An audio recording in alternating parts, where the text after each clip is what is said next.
Salut à tous, salut à tous. Je vais attendre déjà que vous arriviez un petit peu et dès que je vois que vous commencez à pointer le bout de notre nez, on va commencer. Donc hop, ça c'est bon. Je regarde si tout est bien mis en place. Les photos, c'est nickel. Pour la présentation, c'est nickel. Voilà, c'est bon, ça passe. Hop, normalement, si je te place ici, on va bien t'entendre. Voilà, ça y est, ça commence à arriver. Ouais, salut Younes, j'espère que tu vas bien. Marc 95, toujours là. Voilà, Dylan, salut à toi. Salut Ben Cassas, j'espère que tu vas bien. Ruben, Joe Destress, voilà, ça y est, vous arrivez tous. Voilà, alors excusez-moi, je vous représente encore une fois mes excuses pour mon inexistence depuis quelques jours, mais comme je vous l'ai dit sur un post, j'ai été assez malade, donc c'est vrai que j'avais pas trop l'occasion de me mettre trop sur Internet et d'appeler les contacts et tout ça, faire le boulot comme on sait le faire. Mais en contrepartie, vous avez un très bon informateur qui a fait le boulot à ma place et qui l'a très bien fait au nom de la source parisienne, qui ce soir est mon invité exceptionnel, encore une fois. Merci à toi d'être là. Salut à toi, Mourad.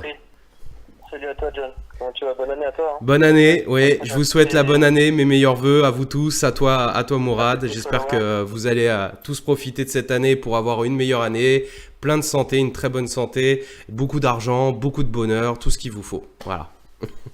T'as eu une machine à café apparemment pour Noël, c'est vrai ou pas? Ah ouais, tu peux en mettre une apparemment, ouais.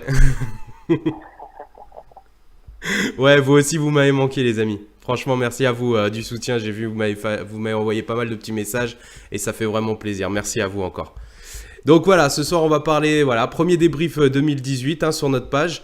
Donc ce soir, bon bah on va faire forcément ce petit débrief sur le match Amiens-Paris Saint-Germain qui a eu lieu avec une victoire du Paris Saint-Germain 2-0. On fera aussi une page mercato évidemment, il y a des belles choses à dire aussi. Donc voilà, on va vous en parler, vous faire un petit topo de ce qui se passe un petit peu en coulisses au niveau du Paris Saint-Germain, exclusivement au niveau du Paris Saint-Germain évidemment.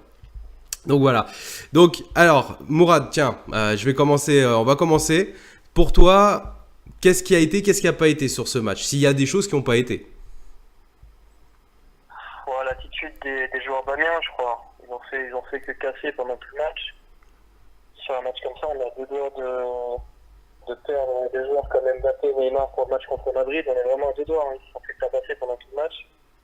C'est clair. On n'est pas à 3 mois, on n'est pas à 4 mois, on a un mois du match aller qui est crucial. Si on veut se que Paris Saint-Germain n'a pas dépassé les quarts ou les huitièmes, alors déjà d'un côté on tire soit Chelsea, soit Barcelone, soit le Real en huitième, c'est compliqué.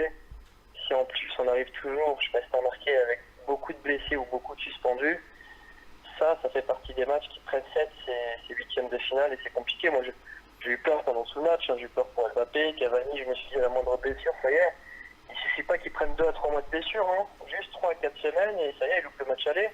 C'est clair. Bon, c'est passé pour cette fois-ci, on n'a pas eu de gros blessés, mais non, tu sais, c'est les matchs d'hiver, c'est les matchs compliqués, c'est les matchs poussifs qu'il faut gagner. Ouais, moi, ce qui me fait peur surtout, ça va même pas être ces matchs-là, ça va être les matchs juste avant le Real, parce que faut pas l'oublier qu'on va avoir 2 matchs de Ligue 1 en 48 heures, à 3 jours du match face au Real. Moi, je trouve que le planning de la FFF, elle a été... je sais pas comment ils l'ont fait, quoi, mais c'est quand même abusé en 5 jours d'avoir 3 matchs quand même. Ouais, c'est vrai que c'était compliqué le challenge de passer Coupe de France, Coupe de la Ligue, Ligue des Champions, puis Coupe du Monde. Après cet été, donc je pense qu'ils vont resserrer un peu le truc, mais après, il faudra compter, t'as pas tort, mais il faudra voir avec Emery, ce qu'il va proposer au niveau du turnover, c'est là qu'on va voir s'il est intelligent.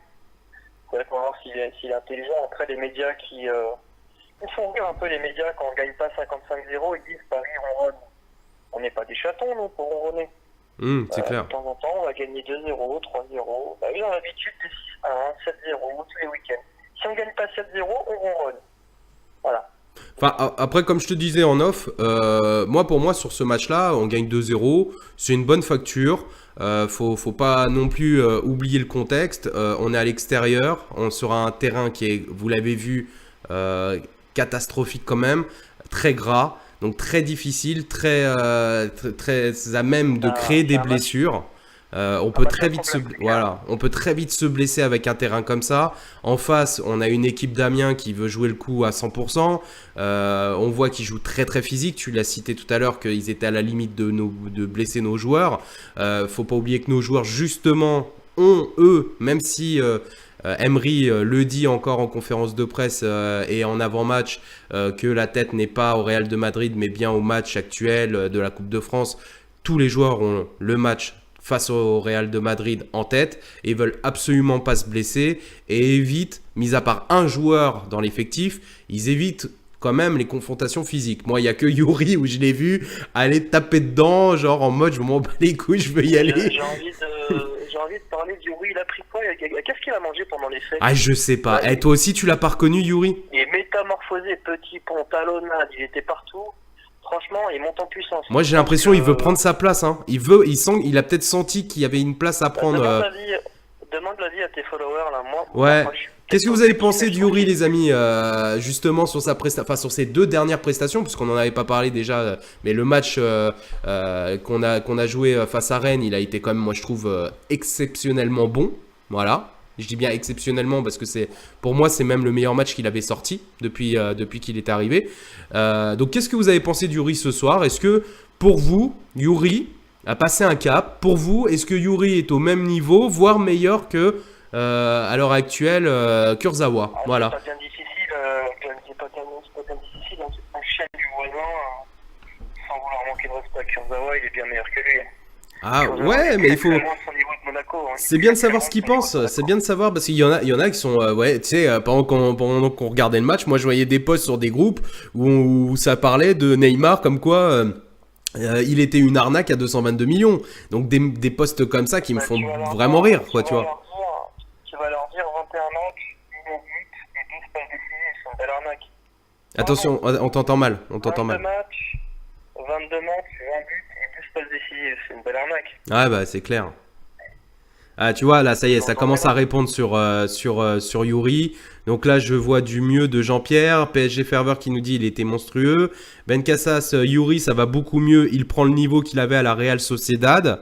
On le rappelle, Ben Cassas suit énormément le championnat espagnol puisqu'il vit en Espagne et donc suit énormément le championnat espagnol. Donc il nous dit qu'il a récupéré, on va dire, son niveau de la Real Sociedad. Donc ça veut dire qu'il aurait peut-être une marge de progression aussi. Ce serait bon à prendre. Julien qui nous dit plus fort que Kurzawa, je ne suis pas d'accord. Donc tu vois, il y en a qui sont pas forcément d'accord. Donc bah tiens, Julien, dis-nous quels sont tes arguments là-dessus. Je veux les écouter. C'est des cousins à Kurzawa qui sont pas d'accord avec moi. Je peux manquer ça, hein. Ça peut être que famille. Ou des gens qui ont floqué, ou des gens de son quartier. Non, objectivement, Kurzawa, son poste de base, c'est défenseur et il est jamais en défense. Ça, c'est la base des bases.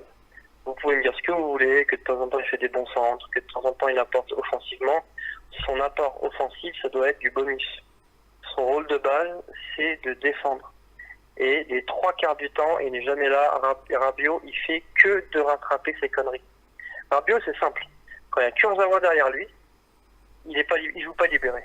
Il doit toujours regarder derrière lui pour le couvrir, pour rattraper ses conneries. Non. Kurzawa, moi, je pense qu'il doit se remettre au boulot parce qu'il a beaucoup de talent. Moi, j'aimais beaucoup comment il était à Monaco. Ah, d'ailleurs, si tu regardes bien sur les contre-attaques qu'il y a eu de Amiens ce soir, ça s'est beaucoup joué les contre-attaques au niveau du centre et de l'aile gauche et pas de l'aile droite. Enfin, ouais, côté. Alors, ça dépend dans quel sens on se prend, mais c'est l'ailier gauche qui jouait le plus par rapport à l'ailier droit quand même du côté Amiens. Ouais. Non, moi je trouve franchement qu'il est en train de monter en puissance. Après, c'est pas non plus. Marcello, c'est pas un crack. On dit pas que c'est un crack. On dit simplement que il est en train de monter en puissance et le crédit qu'on a laissé à Kurzawa qui a fait beaucoup de matchs catastrophiques, plusieurs, hein, pas 1 ou 2 ou 3, plusieurs. Ce crédit-là, Berchich, il mérite de l'avoir aussi. Et je trouve qu'il réagit beaucoup plus vite que Kurzawa. Donc il mérite pour l'instant pour moi la place de titulaire. Après, faut avoir l'objectivité de voir les choses. Moi, je suis pas anti-Kurzawa, je suis pas anti-Berchich. Moi, je veux le meilleur joueur pour le match contre le Real. Si Kurzawa il fait des meilleurs matchs sur les prochains et que c'est lui qui mérite d'être titulaire, que ce soit sur ton live ou sur ma page, je le dirai. Moi, je veux la meilleure équipe pour pour la Ligue des Champions. Oui. Ouais, je m'en fous, peu importe. Kurzawa ou Berchic. Pour l'instant, pour moi, c'est Berchic. Après, chacun fera son avis. Alors moi j'ai une deuxième question, tu vois, qui m'a un petit peu interpellé sur les deux matchs. Bon, c'est deux matchs de coupe, donc automatiquement Trapp est titulaire du fait qu'on le fait un peu jouer quand même sur les matchs de coupe. Mais c'est une deuxième partie de saison. Est-ce qu'on peut envisager que, ou est-ce que c'est impossible d'après toi, que justement Emery décide, on ne sait pas pourquoi, mais qui décide de mettre Trapp titulaire après sur les prochaines confrontations? Est-ce que tu penses que c'est possible ou pas, de ton côté? Moi, je pense pas. Non? Je pense qu'il est en train de donner du temps de jeu comme prévu, comme on l'avait anticipé, toi et moi et d'autres consultants, pendant les matchs de coupe. Tu sais, les matchs de coupe, c'est idéal pour les joueurs comme Di Maria, Trapp, qui sont pastorés quand il reviendra et compagnie. C'est parfait pour leur donner un peu plus de temps de jeu. Après, de là avoir des titulaires en puissance, pour Angel Di Maria, ça peut être possible. Pour Draxler, c'est déjà un peu le cas. Pour Lo Celso, limite, mais Trapp, non. Trapp, c'est typiquement le type de match pour... allez, tiens, tu lui donnes un petit chocolat, quoi. Tiens, allez, jouer Ah donc pour toi, Di Maria pourrait regagner, lui, une place de titulaire, pour toi? Sur le front d'attaque, ça va être compliqué. Ouais. Mais en cas de blessure, moi, j'aimerais bien le voir. Mais avec notre équipe type, c'est malheureux à dire, il a pas de... Enfin, je veux dire, que ce soit lui, Draxler ou Pastore, ils font partie des 3-4 joueurs qui, en cas de blessure, peuvent apporter ce plus. Moi, je suis persuadé qu'on va avoir des blessés avant le Real Madrid. Tous les ans, c'est toujours pareil. À chaque fois qu'on arrive, ça c'est gros. Je sais pas si vous avez remarqué, il nous en manque toujours 3 ou 4. Donc, je suis persuadé que ces joueurs du banc de touche là qu'on est en train de maintenir un peu en concurrence vont avoir une carte à jouer. Et moi, j'oublie pas le match de Di Maria face à Barcelone. Le match aller l'année dernière, j'oublie pas non plus son match retour. Oui. Connerie là où j'oublie de mettre en retrait, mais j'oublie surtout pas son match aller. Et même Pastore, globalement en Ligue des Champions, il a souvent fait des très très bons matchs, surtout face à Chelsea. Oui. Donc non, moi je pense que pour répondre à ta question, Trapp, je le vois pas titulaire. Areola va très très vite revenir, sauf blessure. Sauf bavure, bavure. Même bavure, tu penses qu'une bavure pourrait lui coûter cher à Areola sur un retour? Franchement... Parce qu'il en a fait quand même depuis le début de la saison des bavures et il l'a toujours conforté dans sa première place. Moi, je trouve que t'es un peu dur avec Areola. Je trouve qu'il y a une petite période où il s'est senti mieux. Attends, il y a eu quand même des belles bavures, il y a eu quand même des stats qui étaient vraiment pas très jolis à voir. Enfin, je veux dire, il n'a pas été exemple de tout reproche. Hein. Il a commencé à jouer réellement en fin octobre, Areola. Hein. Donc, c'est pas que je suis dur, je suis réaliste quand même. Je me base quand même sur... Alors, on peut me dire ce qu'on veut, que les stades ne veulent rien dire.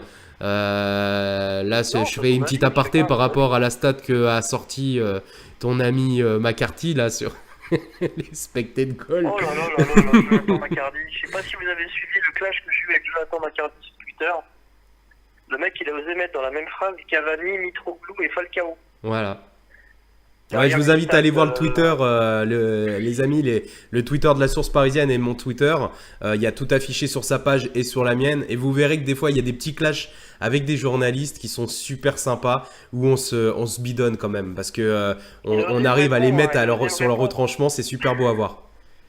Il a osé me répondre, oui, mais je parlais d'une stat bien précise. Tu as sorti ma phrase de son contexte. Je lui ai dit, tu peux parler de la statistique que tu désires, du nombre de chocolats, si tu veux, qu'il a mangé la semaine dernière.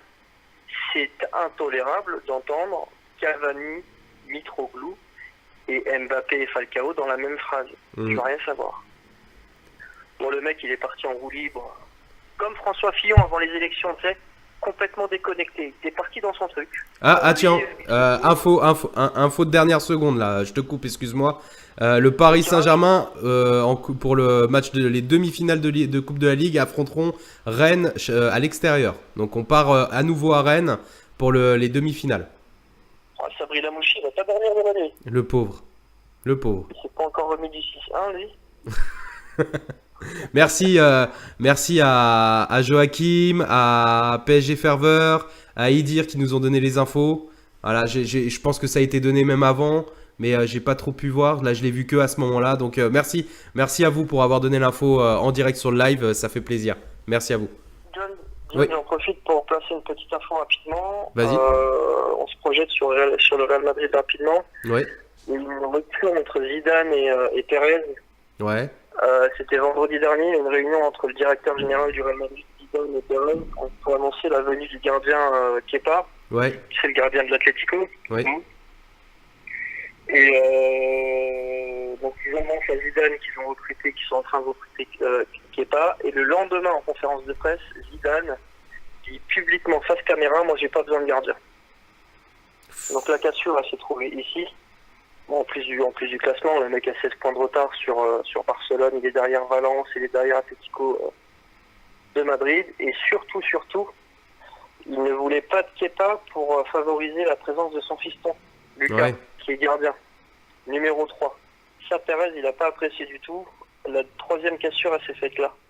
Et Donc, ça peut tout remettre en question aussi hein, pour le recrutement parisien, parce que mine de rien, un Zidane qui il y a encore 3 mois était intouchable, était indéboulonnable au Real de Madrid, pourrait, après 2 Ligues des Champions gagnées et cette année, en fonction des résultats de la Ligue des Champions face au Paris Saint-Germain déjà dans un premier temps, pourrait reconsidérer sa position au sein du Real de Madrid et pourquoi pas partir, puisqu'il l'a quand même annoncé là hier je crois, ou même ce matin, je ne sais plus si c'était ce matin ou hier, a annoncé je ne vais pas rester 10 ans au Real de Madrid.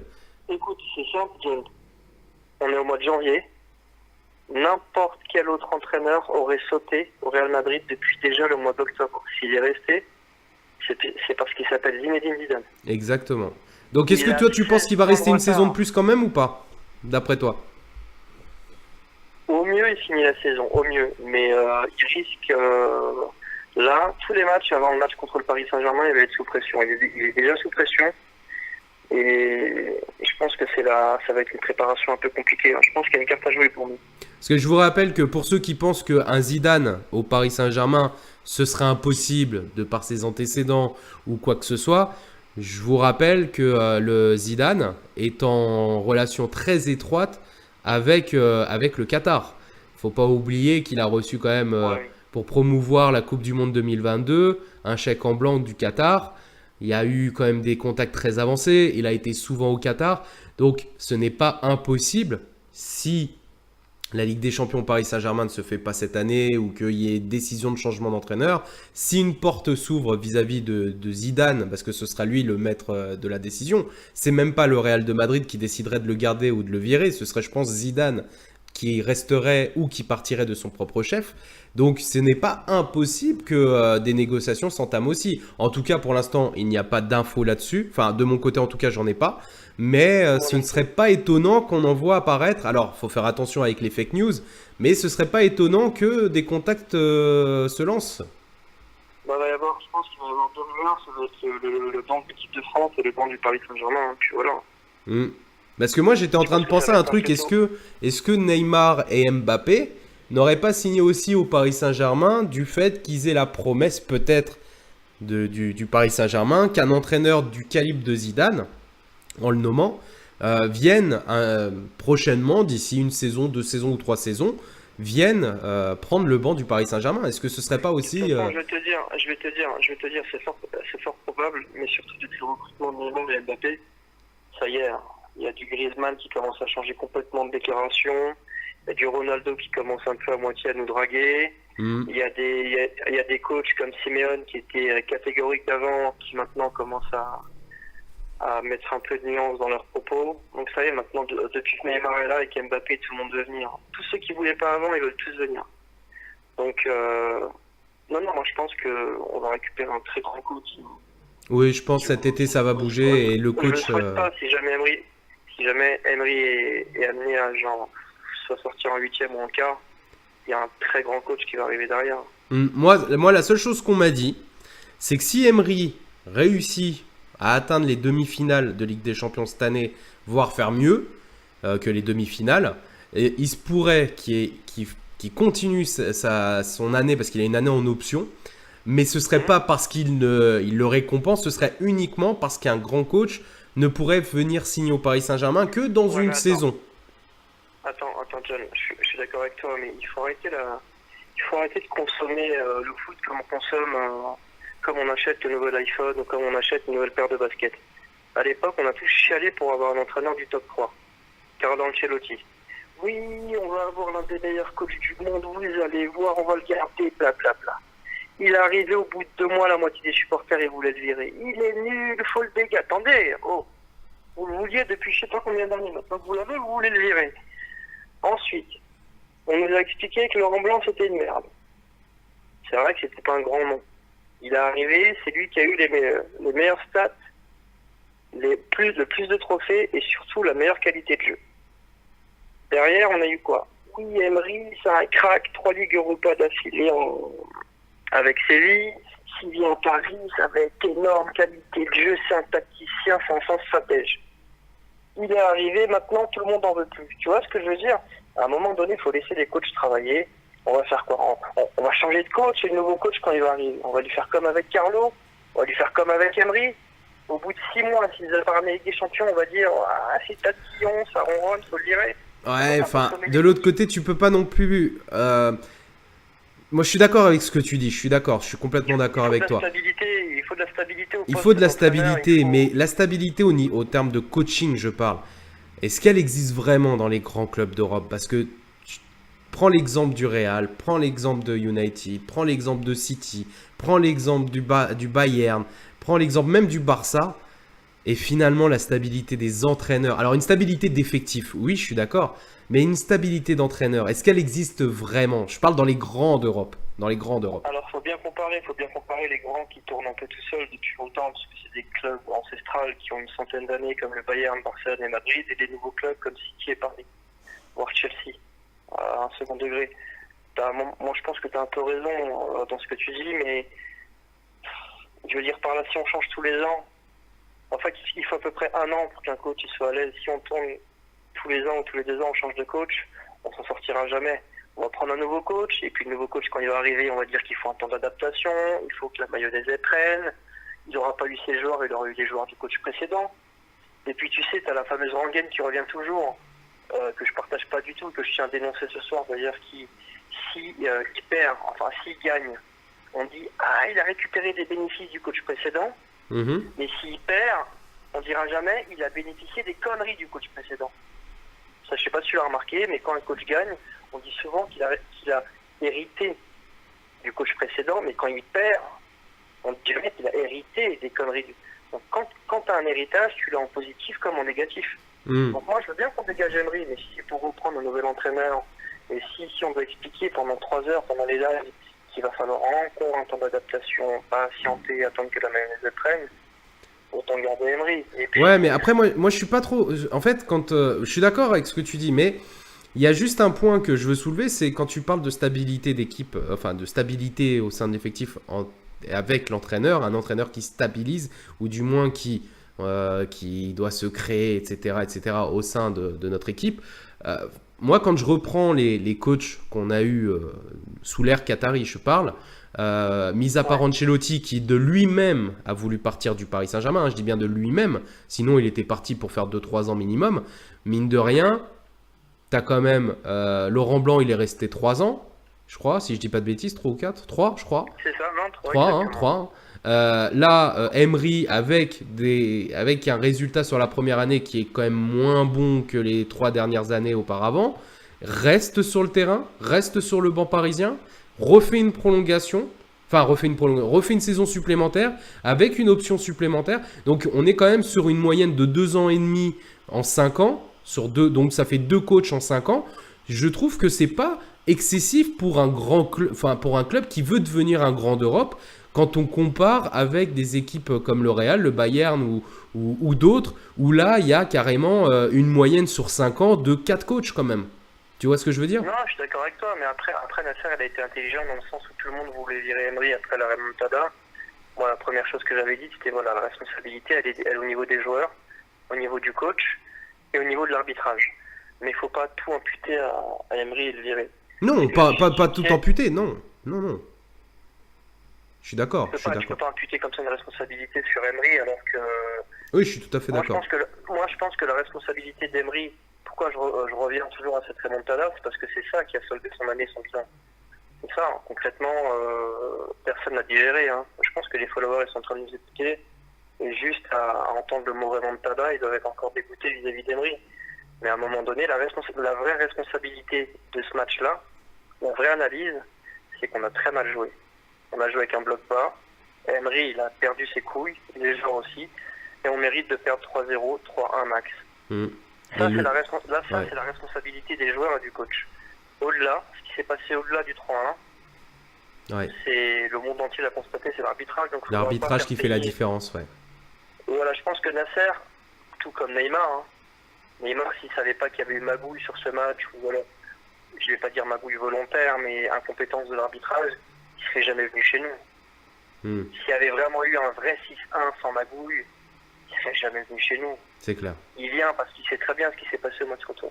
Bien sûr, ils en sont. Là, ça se dit pas parce que ça se dit pas dans le football, dans le monde du football. Mais il y a des choses qui, de toute façon, qui ne trompent personne. Aujourd'hui, quand on parle du 6-1 du Paris Saint-Germain face au Barça, on ne parle pas de l'exploit du Barça. On parle de l'exploit de l'arbitre. C'est simple. Et dans 10 ans, quand on reparlera de l'exploit, le 6-1, on ne parlera pas d'un exploit barcelonais. On parlera d'une hécatombe et d'un vol tout simplement. Si tu te souviens bien, ils se sont éliminés de la saison précédente, FC Barcelone, en quart de finale contre Manchester City. Exact. Et c'était une honte en fait pour eux, parce qu'ils sont habitués à aller en finale ou en demi tous les ans presque. Donc déjà, c'était un camouflet un peu pour eux. Et l'année d'après, il fallait absolument pas qu'ils sortent encore en huitième. Il fallait inventer un stratagème, ils l'ont sorti. D'ailleurs, on l'a bien vu, hein, leur soi-disant mentalité de héros contre la Juve au tour d'après, elle a complètement disparu. Hein. S'ils étaient si magiques que ça, pourquoi ils n'ont pas sorti la Juve? Ils ont soi-disant été capables de nous en foutre 6 alors qu'on avait gagné 4-0. Bah, allez-y, alors sortez la Juve. Les Rital, ils leur ont dit direct au tirage au sort. Quand c'est tombé, ils ont dit par contre, à nous, vous ne ferez pas comme vous avez fait au Paris Saint-Germain avec l'arbitrage. À la première faute, on vous tombe dessus. Ouais. Ensuite, on la connaît. On la connaît. Bon, on va parler un peu mercato. On va changer de sujet, on va parler un peu mercato. Ça te va? C'est parti. Allez, c'est parti. Donc, mercato. Alors, qu'est-ce qui se passe au sein du Paris Saint-Germain, ou du moins sur les dernières rumeurs et les dernières informations? Donc déjà, dans un premier temps, le sujet Lassana Diarra, parce que c'est vrai que depuis quelques jours, plus personne n'en parle. On en est toujours au même stade, dans le sens où, je sais pas pour toi de ton côté, mais je vais donner mon côté, tu me donneras le tien. Moi, de mon côté, on en est toujours au même stade, dans le sens où c'est que des négociations sur le temps du contrat et non sur le salaire ou quoi que ce soit, comme on peut le voir ailleurs. Tout est OK pour le transfert, seul le délai, le délai du contrat est à l'étude. Sachant que, étant donné que cet été, Paris Saint-Germain compte recruter 1 voire 2 numéro 6 supplémentaires, parce qu'il y aura des départs, des joueurs qui sont actuellement au milieu qui risquent de partir, etc. Donc, il y aura forcément un gros top joueur au numéro 6 et peut-être un joueur en devenir. Donc, ils ne veulent pas non plus s'embarrasser d'un joueur d'un certain âge, même s'il peut nous apporter beaucoup aujourd'hui, mais qui ne risque de pas forcément nous apporter énormément d'ici 18 mois ou dans 12 mois ou dans un an, quoi. Donc, voilà, ça cogite là-dessus. Ils sont pas encore sûrs de faire le coup, le Paris Saint-Germain, mais c'est en bonne voie quand même. Ils ont des bonnes relations avec Lassana Diarra et ça prend son temps. Voilà, le mercato, il se termine de toute façon dans 3 semaines, donc ils ont le temps. Donc je sais pas si toi, tu as du nouveau de plus par rapport à ce que je viens de dire sur le cas de Lassana Diarra déjà. Lassana Diarra, ce que je peux te confirmer, c'est que ça avance doucement mais sûrement. Je confirme ce que tu es en train de dire. En fait, il y a juste un petit malentendu sur la durée du contrat. Lui, il désire 2 ans, le club lui proposer 6 mois. Lui, c'est un requin, il a toujours fait des choix de carrière un peu orientés vers l'argent. Donc lui, il veut ici qu'il est un peu sur la fin. Donc il n'est pas sûr de pouvoir reproduire les prestations qu'il a faites. Par exemple, quand il était à Marseille ou même avant à Madrid et compagnie, donc du coup, lui, il veut un maximum, tu vois. Il veut verrouiller un maximum, comme ça, même s'il désirait, il part avec une belle indemnité. Il part avec une indemnité. Après, sur le reste, je confirme aussi ce que tu as dit, comme quoi le mercato d'hiver, c'est un peu léger. De toute façon, à un moment donné, je suis désolé, je vais revenir à la surconsommation dans le football, mais Le jour où on a signé Neymar, je recevais, et t'as reçu aussi des messages privés, plein de gens qui disaient alors, quoi d'autre? Oui, c'est vrai. Déjà, Le on a jour signé même. Le Neymar. jour même. Ça fait 4 ans qu'on attend d'avoir un top joueur comme Messi, Ronaldo, Neymar. On le signe, 2 minutes après, je recevais des messages privés. Alors, quoi d'autre maintenant? Je veux quelque chose d'autre. Tu sais, c'est comme si le mec, il s'était empiffré d'une tartine de Nutella et qu'il en voulait une autre. Déjà, il faut prendre conscience de l'équipe qu'on a. On a recruté Mbappé, Neymar, c'est énorme. Le reste, maintenant, c'est que on va peaufiner, quoi. Il nous faut un 6, Ouais. il nous faut un latéral. Donc, je confirme que cet hiver, il n'y aura rien de grandiose. Ne perdez pas de vue aussi que c'est le fair play financier aussi Oui. qui n'a pas encore rendu son verdict. Par exemple, pour le poste de gardien, il y a eu plusieurs pistes activées. Pepe Reina, il y a Oblak, il y a Donnarumma. La direction ne sait pas. Si le fair play financier nous laisse tranquille, on peut très bien s'orienter vers du Oblak cet été. Par contre, si le fair play financier nous taquine un peu, on va plus s'orienter vers du Donnarumma, vers du Pepe Reina, vers une piste un peu pas très chère. Donc, il y a plein de pistes qui sont en stand-by parce que on a tendance à l'oublier, mais la décision du fair play financier n'est pas encore tombée. Donc, je pense que Paris Saint-Germain se garde des pistes, des petites pistes, des grosses pistes, et attend de voir. Attend de voir un peu son delta par rapport au mercato d'été. Elle Ouais. va agir en fonction, mais à part Diarra, Il y a Diarra, rien, ouais. il y aura Après, c'est rien de surtout du stable. départ. C'est surtout du départ. D'ailleurs, en termes de départ, bon, bah, je pense que vous suivez assez ma page et celle de Mourad de la Source Parisienne pour le savoir. Mais Lucas, c'est plus que jamais sur le départ. Donc, aujourd'hui, ça parle beaucoup de Lucas vers Manchester United. Moi, j'ai eu comme information, mais il y a de ça quelques jours. Donc là, je le redis là en live. Moi, j'ai eu l'information comme quoi il n'y a pas que Manchester United qui s'intéresse à Lucas, mais il y a aussi Liverpool. Il y a Marseille, non? Tu m'as dit tout à l'heure en téléphone. Ouais, Marseille non aussi, mais c'est Lucas, il a dit non, je suis pas désespéré à ce point, il préfère le banc de touche parisien à la rigueur. C'est une blague, hein, je précise. Hein. C'est une blague, bien Je reçois sûr, des c'est une messages blague, privés après le live. évidemment. Mais Liverpool, depuis la vente de Coutinho, enfin du moins, quand ils ont compris que Coutinho, il ne le garderait plus, ont commencé à un petit peu regarder à droite à gauche quel type de joueur pourrait venir compenser ce départ-là sur des coûts pas trop élevés, pas des coûts à 70 millions. Évidemment, Lucas en fait partie. C'est un joueur qui a déjà intéressé il y a 1 an Liverpool et même il y a 2 ans Liverpool. Donc, ils sont en contact avec le joueur. Le joueur a le choix. Et c'est aussi pour ça que si vous regardez bien sur les dernières infos qu'il y a eu une demande du Paris Saint-Germain à hauteur de 40 millions. La demande de 40 millions est réelle. Alors, ils savent qu'ils n'auront pas 40 millions, mais c'est pour faire jouer la concurrence entre les deux équipes. C'est-à-dire leur mettre un peu la pression en disant, voilà, le premier qui allonge 40 millions, on le fait signer chez vous. Voilà, en gros, c'est ça. Donc, je pense, d'après ce qu'on me dit, que, bon, je ne sais pas si ça va être United qui remportera peut-être la bataille ou si ce serait Liverpool. En attendant, ce sera sûrement un club anglais parce qu'on n'est pas à l'abri qu'un 3e, voire un 4e club commence à rentrer dans la danse, puisqu'en Angleterre, ça bouge beaucoup pendant le mercato d'hiver. Mais surtout que réellement, la vente, elle se ferait peut-être sûrement à hauteur de 30 millions avec du bonus. 5, 10, 15 millions. On sait très bien qu'Enrique est un très très bon négociateur là-dessus. Ils sont capables d'acheter, les Anglais sont capables d'acheter un défenseur qui s'appelle Van Dijk 80 millions. Exactement. Qui a foutu 50 millions sur Lucas. Voilà. Et on n'est pas à l'abri non plus qu'un Aston Villa se ramène et balance 50 millions sur la table. Hein. Voilà. On n'est pas à l'abri d'un truc comme ça. Hein. Tu fais 2-3 vidéos avec une musique brésilienne de dribble qu'il a réussi. Tu dis voilà, c'est le nouveau Neymar.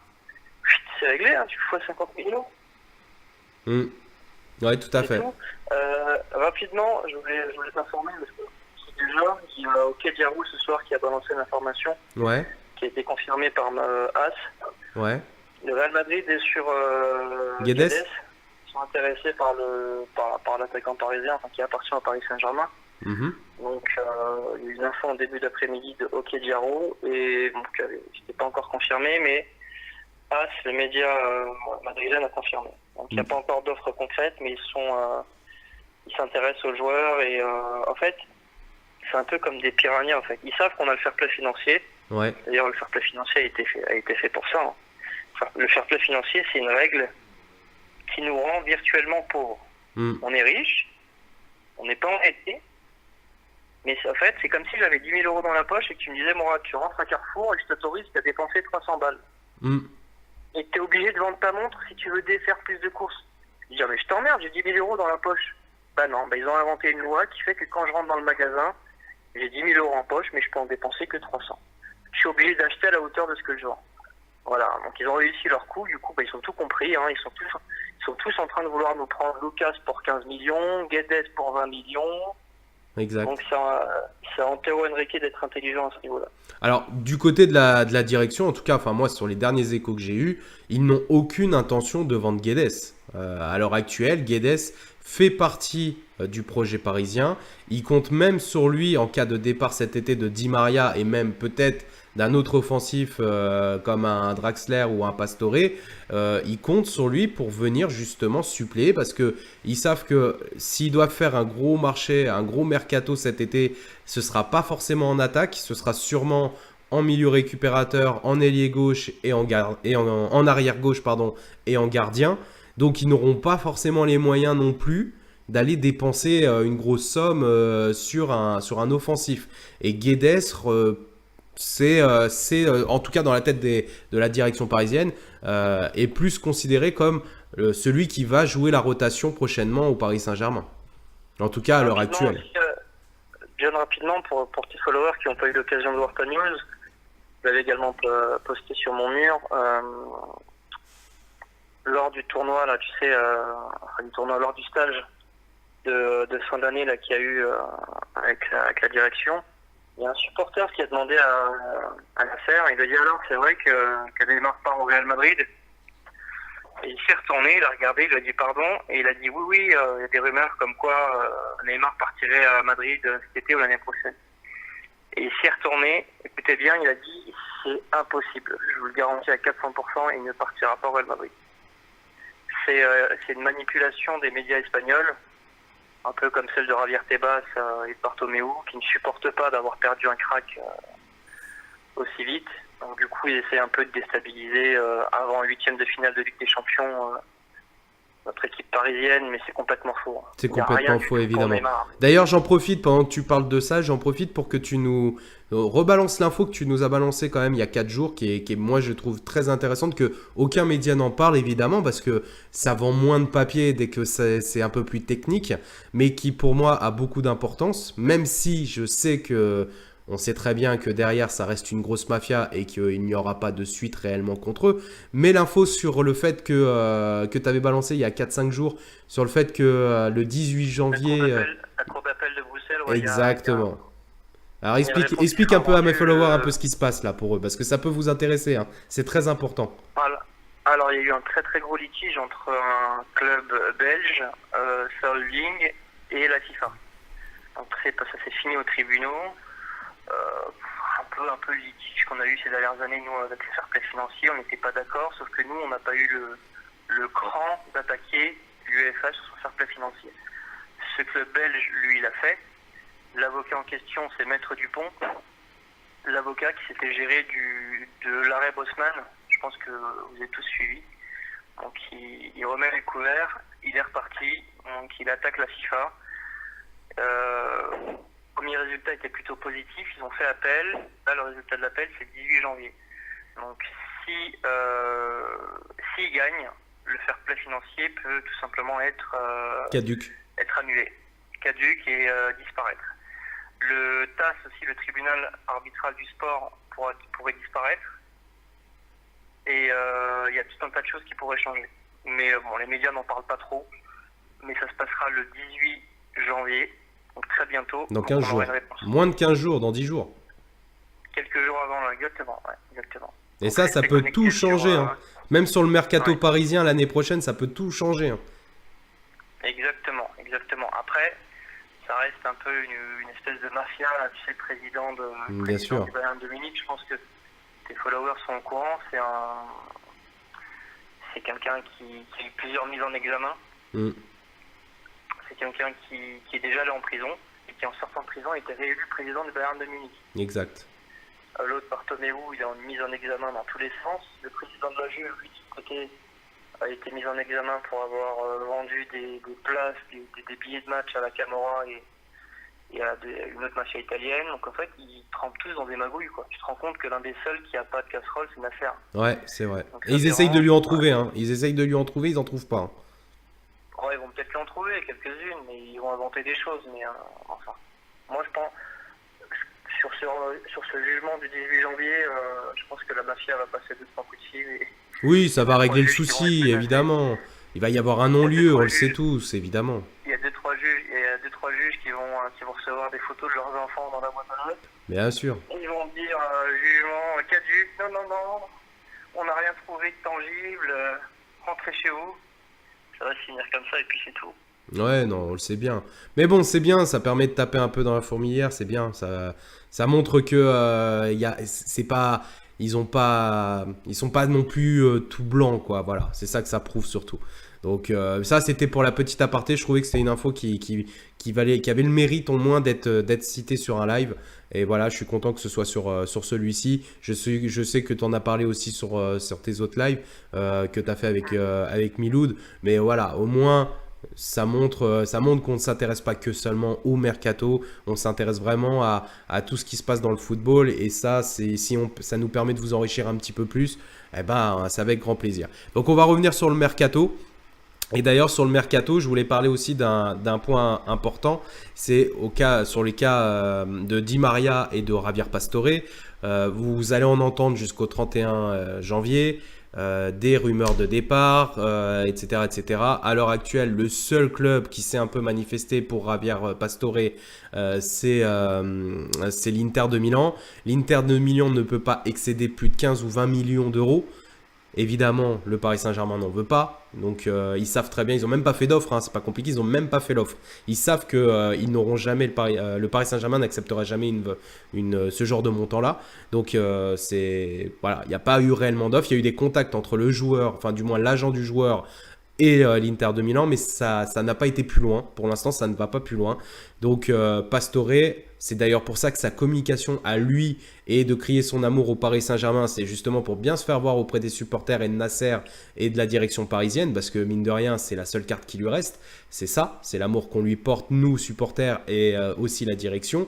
Donc c'est pour ça qu'il continue ses sorties médiatiques en disant qu'il aime le Paris Saint-Germain, qu'il ne fera rien contre le Paris Saint-Germain, et il a même réitéré sa phrase que tout le monde connaît, j'ai été le premier à croire au projet et je serai le dernier à en partir. Donc voilà. Donc lui il ne partira pas, en tout cas cet hiver c'est une certitude. Pour Di Maria c'est pareil, le seul et unique club qui s'était positionné sur Di Maria juste avant le mercato c'était le Barça. Et depuis la signature de Coutinho évidemment le Barça n'en veut plus Ah d'ailleurs tiens, toi qui parles de Coutinho, oui. il n'y a pas un club barcelonais qui a critiqué un peu le mercato du Paris Saint-Germain en disant qu'on avait déréglé le marché Javier Tebas. Et qui vient juste de claquer 400 pétards en 7 mois. Ouais, même pas en 7 mois, en 5 mois. Hein. Si je comprends bien cet été, donc Bartomeu, le président de Barcelone, avec Javier Tebas, sont venus nous expliquer, et nous on a bien voulu entendre ce qu'ils avaient à dire. Hein. C'est pas bien, le Paris Saint-Germain sont des méchants, ils sont en train de dérégler le mercato, blablabla. Vous dépensez trop d'argent. Qu'est-ce qu'il fait dans la foulée? Ils ont acheté Semedo, ils ont acheté Dembélé, donc le premier à 35, ils ont acheté Paulinho 40 millions, ils ont acheté Dembélé 105 plus 40 de bonus, et ils continuent avec Coutinho à 160, 120 plus 40 de bonus. Donc ils viennent de cramer 400 millions d'euros après nous avoir dit qu'on déréglait le marché. Et personne n'a réagi en fait. Eh ouais. Moi, je comprends pas. Ah ouais. Je sais pas. Plus c'est gros, plus ça passe, hein, j'ai l'impression. C'est ça. Mais c'est surtout que l'avantage qu'a le Barça, c'est que ils ont tout simplement une direction, une Liga qui défend leur club. Ils ont des médias qui défendent leur club et leur pays et leur façon de procéder. Et que nous, en France, si on peut taper sur le Paris Saint-Germain avec ses gros millions, on tape sur le Paris Saint-Germain. Heureusement, il reste quand même quelques médias un petit peu des irréductibles entre guillemets, les irréductibles gaulois, c'est un peu nous.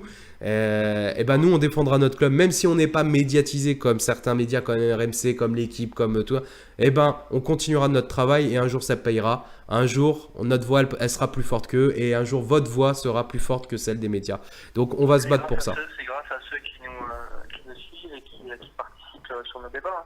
Ceux qui nous donneront ou non, ceux qui décideront de nous donner ou non cette place Bien sûr. de médias pro-parisiens. C'est ça, c'est vous qui déciderez au final qui vous avez envie d'entendre plus, c'est vous qui déciderez tout ça parce que mine de rien, sur quoi sont payés l'équipe 21, les RMC, tous les torchons que vous lisez à droite à gauche sur les réseaux sociaux, c'est qui réellement qui les lit? Bah c'est vous. Donc si vous décidez d'arrêter de lire ces conneries, etc. et de commencer à lire beaucoup plus et de mettre beaucoup plus en avant grâce à des partages, grâce à tout ça, les likes, les trucs, enfin vous connaissez la sauce, hein, bah c'est grâce à ça que en fait des personnes comme Mourad, des personnes comme Milou, des personnes comme moi-même et comme beaucoup d'autres, comme Jordan, etc. et bah que on prendra une place de plus en plus importante. Mais nous derrière, bah, on le fait surtout par plaisir et puis pour éviter que vous, les supporters, vous arrêtez de... Parce que moi, je lis vos commentaires, évidemment, hein, pendant qu'on discute, on a fait un peu de monologue, certes, mais vous inquiétez pas que je lis tout ce que vous marquez. Et quand je lis un peu, vous partez vraiment dans tous les sens avec des Icardi, avec des Dybala, etc. Ça reste des rumeurs. Il n'y a rien de réellement concret. Il peut y avoir des intérêts comme l'a dit Mourad il y a pas plus tard qu'il y a 10 minutes. Quand on fait un mercato, on ne vise pas un seul joueur. On en vise plusieurs. Et une fois qu'on a les accords avec plusieurs joueurs, on vise les clubs. Une fois qu'on a visé les clubs, qu'on a visé les clubs avec qui on peut négocier, avec qui on peut se mettre d'accord, et ben là, on fait un choix. Et ces choix-là, ça arrive au mois de mai, juin, juillet, dans cette zone-là. Mais juste avant, eh ben, il y a tout un travail qu'il faut faire. Et c'est pour ça que ça sert à rien non plus de trop écouter les rumeurs parce que elles sont véridiques dans un sens mais fausses dans l'autre. Dans le sens où il n'y a pas de certitude que c'est ce joueur-là qui sera au Paris Saint-Germain. Les seules certitudes qu'on aura, c'est quand nous on vous les annoncera, ou du moins d'autres, au mois de mai, au mois de juin, au mois de juillet, comme on l'a fait l'année dernière quand on vous a annoncé Neymar, quand on vous a annoncé Mbappé, quand on vous a annoncé les prolongations de Rabiot, de Marquinhos, pardon, de Mota aussi, de Verratti aussi. Vous voyez, tout ce qu'on vous a donné comme information, c'est parce qu'on a été les chercher au cœur de la source, tout simplement, d'où le nom La Source Parisienne pour Mourad. Donc voilà, faites attention à ce que vous lisez. Il y a beaucoup de bêtises qu'on lit. Nous, on relaye quand il y a des choses qui ont été confirmées de notre côté aussi. Et quand on relaye pas, ou qu'on n'en parle pas, ou tout simplement qu'on ne répond pas, parce qu'on se fait mentionner, je sais pas pour toi Mourad, mais moi je me fais beaucoup mentionner sur des pages, sur des groupes où il y a des infos de tout et de rien. Des fois je réponds pas parce que ça sert à rien que je réponde, parce que je pense que vous-même, si vous me demandez, c'est que pour vous-même vous en doutez que c'est pas vrai. Donc voilà, donc faites attention à ce que vous lisez, portez plus d'intérêt à des gens qui travaillent réellement dans l'intérêt du club et surtout qui ont comme envie de protéger entre guillemets le club de tout ce qui est du Paris Saint-Germain bashing, et nous c'est ce qu'on fait. Donc voilà, profitez plus de ce qu'on essaye de vous donner, du travail qu'on fait nous dans l'ombre pour vous, parce que c'est quand même beaucoup plus recherché que les pseudo informations de l'équipe, de RMC pour la plupart. Voilà, c'est juste ça, c'était le petit mot que je voulais dire en ce début d'année 2018. Parce que cette année 2018, Mourad, je pense que tu es d'accord pour dire que ça risque d'être une belle année pour nous. Ça va être une grande année, il y a beaucoup de choses qui arrivent. Il y a beaucoup de choses qui arrivent.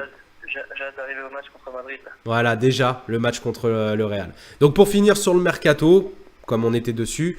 Donc, je sais, à part si toi, tu as plus d'infos là sur le cas Di Maria et Pastore, enfin moi, c'est les infos que j'avais sur ces deux cas. Non, ils touchent un salaire qu'ils auront jamais nulle part. Donc, à chaque fois qu'ils essaient de regarder un peu ailleurs, ils perdent tout de suite minimum 300 000 euros. Donc, ils reviennent tout de suite à la baraque, quoi. Et je vais répondre juste vite fait à Matt Barré parce que là, il me provoque. Hein, je suis désolé, je te coupe, il me provoque en me balançant. Tu as annoncé l'arrivée de Fabinho l'année dernière. Ouais, je l'ai annoncé au même titre que j'ai annoncé Neymar et au même titre que j'ai annoncé Mbappé. Et vous avez beau parler de beaucoup de médias qui pour vous l'ont annoncé bien avant tout le monde. Et ben regardez les dates et vous verrez que la Source Parisienne et la John Red Team PSG, et ben sur les dates, on était avant tout le monde.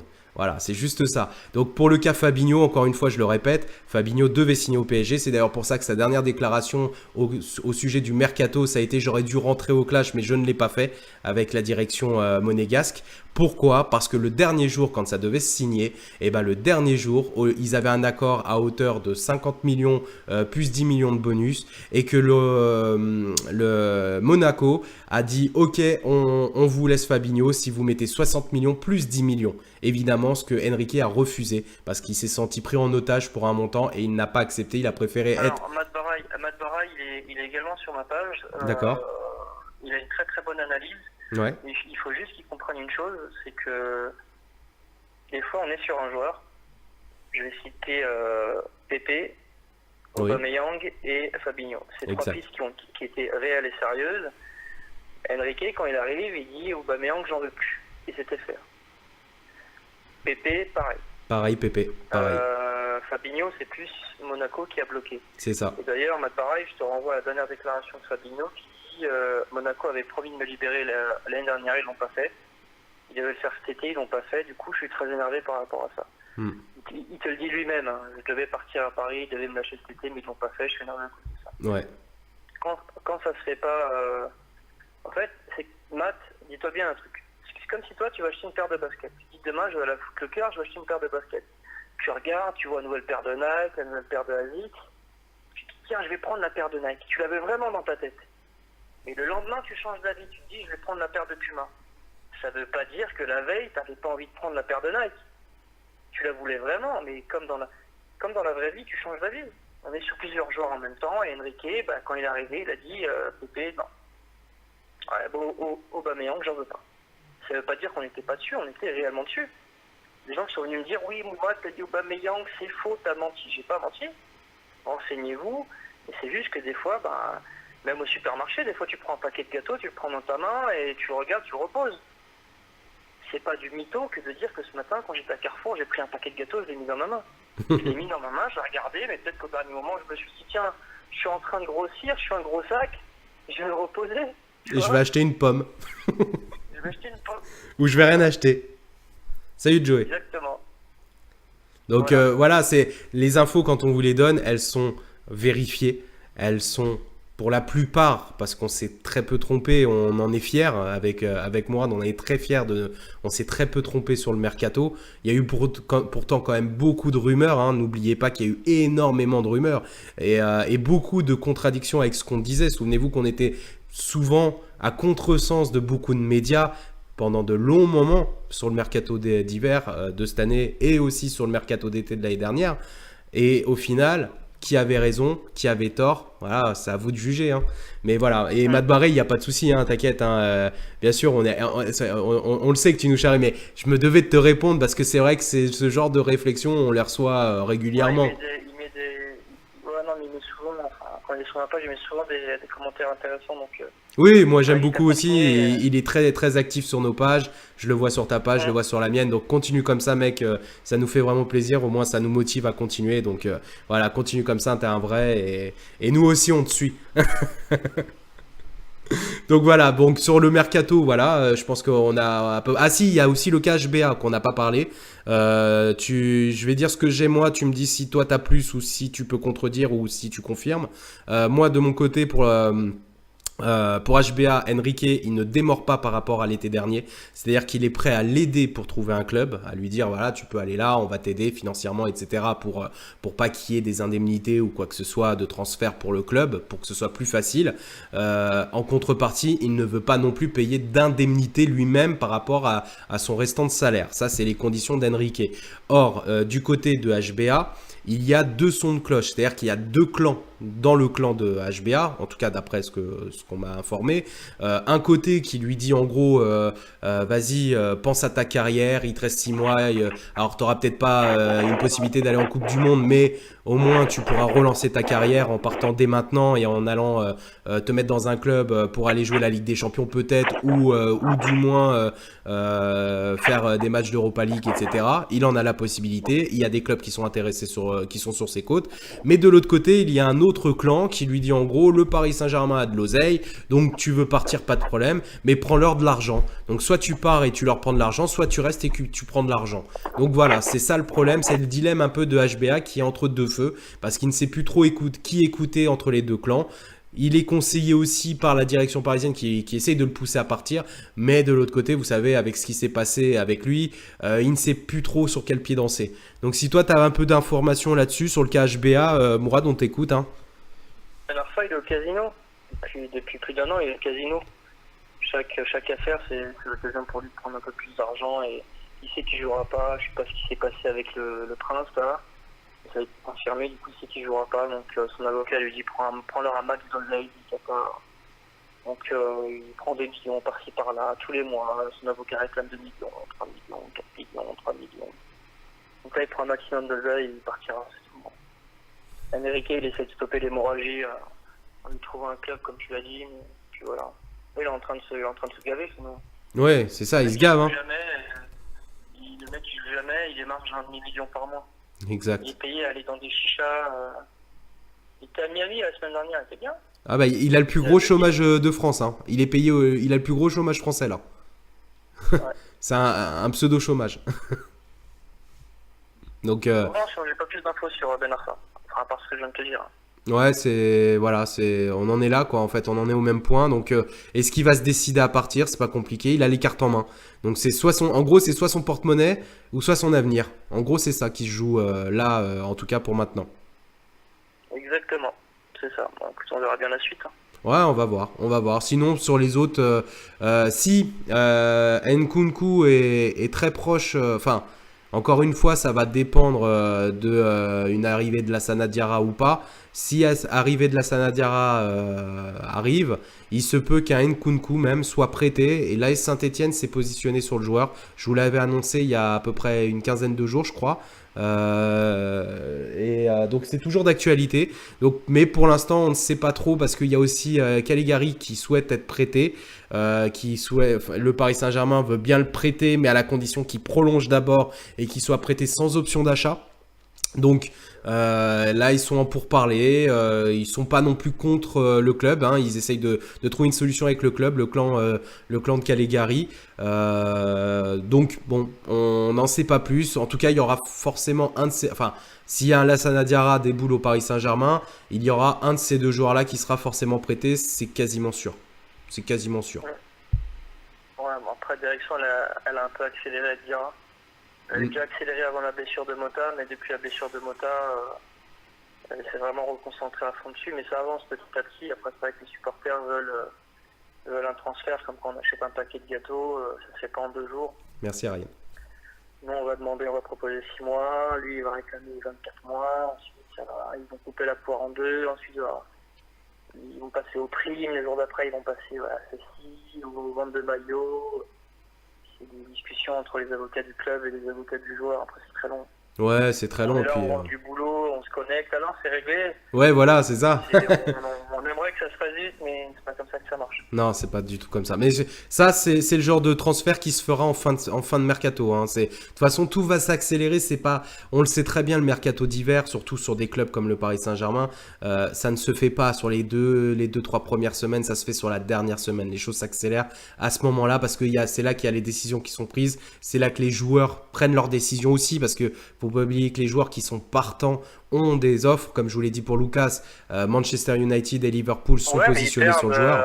Ils perdent 200-300 000 euros de salaire par mois. Ils disent on reste ici. Ouais, enfin après de l'autre côté, faut pas oublier que pour le fair play financier, hormis la vente le montant de la vente d'un Lucas, que ce soit 25, 30, 40 millions. Ce genre de montant-là, hormis le fait que c'est vrai que ça va nous faire du bien dans le portefeuille pour le fair play financier, ça va nous faire là où ça nous fait le plus de bien, c'est même pas sur le cas du fair play financier, c'est sur la manne financière qui est déployée pour les salaires, qui débloque un gros salaire et ce qui nous permet de pouvoir rajouter de bons salaires pour l'année prochaine, pour le prochain mercato. C'est là-dessus qu'il faut compter surtout. En plus du contrat avec Nike qui a été réévalué d'1 million à 65 millions par an, en plus du contrat avec Emirates qui va évoluer, en plus des contrats actuels comme Nivea qui vont être aussi revus à la hausse. Ouais. Oh, franchement, c'est de bon augure. Ouais, c'est de bonne augure. Il y a Monaco qui a été éliminé de la Ligue des Champions, donc du coup, 10 millions de plus. l'intégralité de la prime sera pour nous, donc on dirige entre 50 et 60 millions de primes de participation en Ligue des Champions, Voilà. minimum, donc ça va être arrangé dans la balance. Ouais, exactement. Donc, Puis si tu veux mettre un billet, John, vas-y, si cette personne n'hésite pas. ils sont trop chers pour moi. C'est une Bon. cagnotte Litchi avec des followers, là, chacun met 10 euros, vous mettez chacun 10 euros. On va acheter Vous des êtes un parts. peu plus de 10 000, là, 11 000, tu le calcules, ça va vite, avec quoi je crois qu'il y a de quoi payer la semaine de vacances de Ben Arfa à Miami, je crois. Donc voilà, donc là sur le mercato, je pense qu'on a fait le tour. De toute façon, à part ce qu'on a dit, je vois pas où c'est qu'il pourrait y avoir. Ah si, là, attends, ça faut que tu répondes parce que moi je peux pas, je peux que rigoler à cette info, mais l'échange Cavani-Ronaldo. Quentin qui nous parle de ça, l'info. C'est ce que je vous disais encore tout à l'heure. Arrêtez d'écouter les conneries Alors, la dernière déclaration de Cavani pour le journal très sérieux de Télégraphe, il a dit « Mon souhait, c'est de finir ma carrière au Paris Saint-Germain et de gagner la Ligue des Champions. » Voilà. Il est conscient que c'est ce club qui lui a donné beaucoup d'espoir et beaucoup de chance et beaucoup de patience à un moment où il était très maladroit. Il faut le reconnaître, il y a 3 ans, face au but, il était pas aussi efficace que maintenant. Le club lui a maintenu sa confiance et maintenant qu'il est au top, il n'oublie pas. Il n'oublie pas, du coup, c'est un peu comme Thiago Silva, quoi.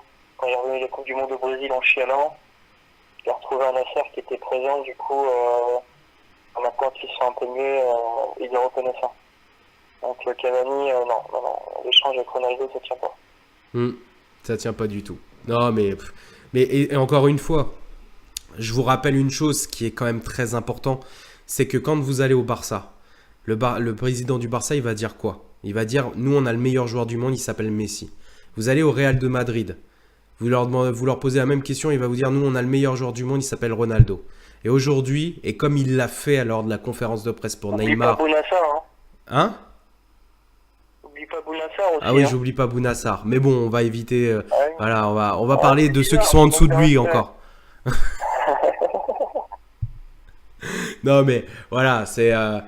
quand vous l'avez vu, Nasser, quand il a présenté au Paris Saint-Germain à la conférence de presse Neymar, il a pas dit on a l'un des meilleurs, il a dit on a le meilleur joueur du monde.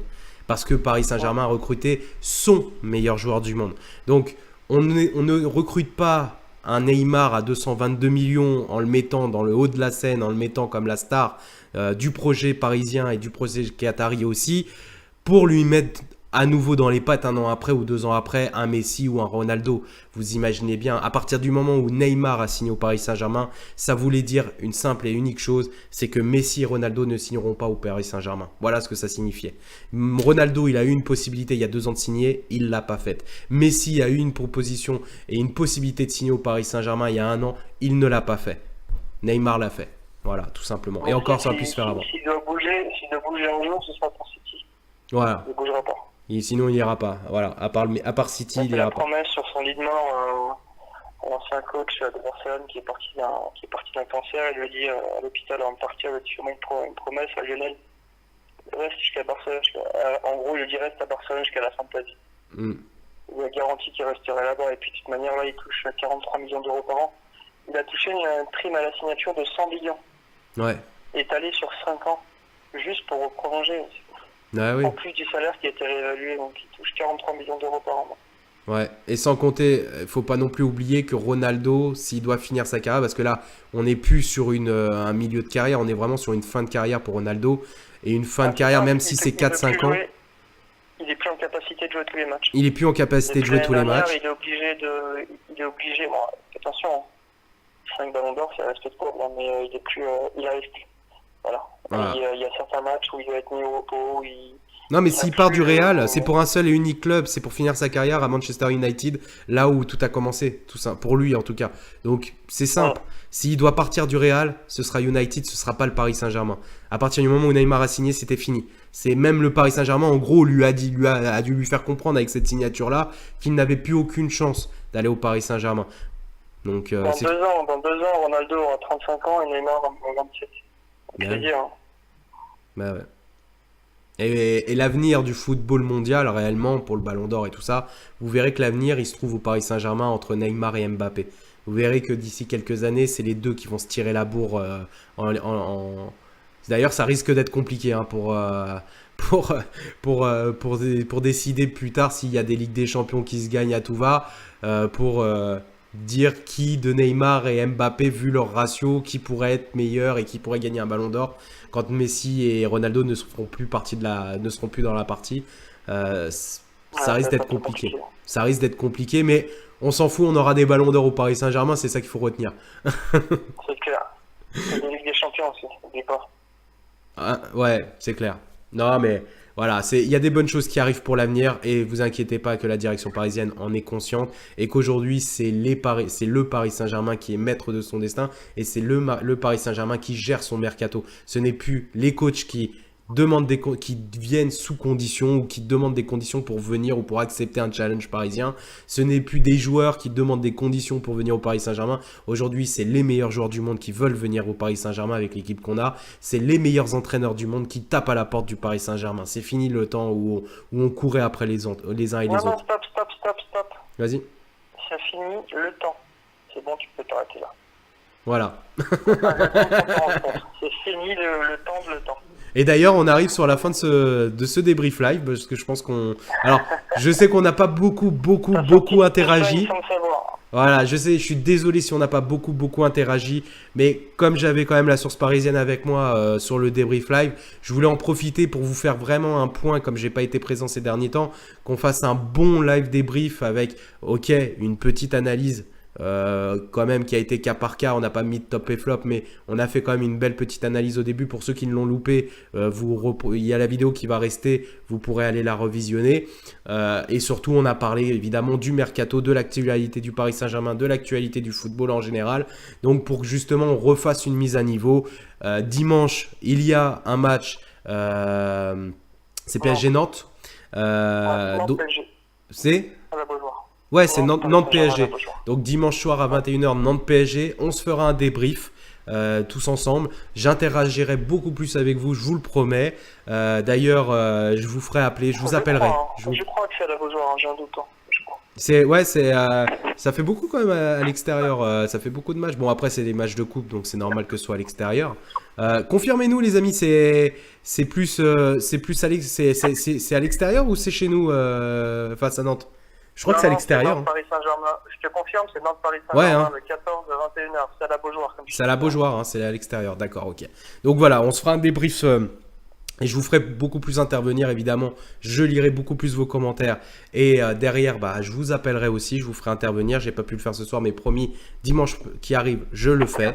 En tout cas, je vous remercie d'avoir été là ce soir. Je vous remercie à tous. Merci Mourad d'être venu ce soir et d'avoir partagé ton savoir et tes informations. Merci à toi, John. Merci à toi, John, de m'avoir fait participer. Merci à tous les followers de nous avoir écoutés. Désolé si vous n'avez pas pu interagir un peu plus avec John, c'est de ma faute. Mais la prochaine fois, promis, vous aurez un tête-à-tête avec lui au McDonald's de Porte de Clignancourt. Vous aurez droit à un Sunday au caramel. Une analyse précise du mercato. Voilà, exactement les amis. Encore une fois, je vous souhaite une bonne année, mes meilleurs vœux, la santé surtout, et tout ce qu'il vous faut. Tu vas pas souhaiter la bonne année à moi, salopard. Bah si, je te l'ai souhaité en tout début de... commence pas à faire... commence à faire... Je vais être jaloux de tes followers, moi, attention. Fais pas ta petite crise de jalousie comme ça, hein. Ça va pas le faire, sinon, j'appelle Nasser, moi. Je te taquine. Pas de soucis. Excellente soirée à toi, John. Excellente soirée à vous tous. Merci à vous et je vous dis à dimanche. Allez, ciao la famille.